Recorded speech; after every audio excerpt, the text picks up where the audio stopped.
হুগলির পান্ডুয়ার কলবাজারে এদিন ঈদের অনুষ্ঠানে উপস্থিত ছিলেন সাংসদ রচনা বন্দ্যোপাধ্যায়। সকলের সঙ্গে শুভেচ্ছা বিনিময় করেন তিনি। গতবার প্রার্থী ছিলাম, এবার সাংসদ হয়ে পান্ডুয়াতে এসেছি।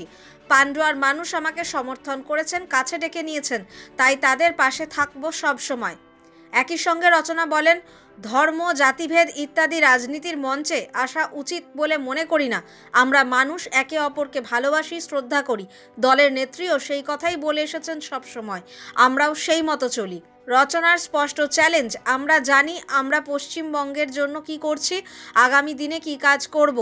কে কি করলো, কে কি বলল সেসব নিয়ে ভাবি না, বলিও না। রাজনীতির ময়দানে আসার পর থেকে নজর কেড়েছে রচনার পোশাক থেকে স্টাইল স্টেটমেন্টও।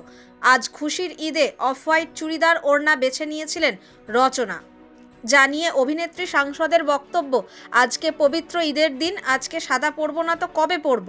উল্লেখ্য, এর আগে ত্রিবেণী কুম্ভ মেলায় গেরুয়া পোশাকে গিয়ে সাংসদ বলেছিলেন তিনি কালার থেরাপি করেন, দিন দেখে পোশাকের রং ঠিক করেন।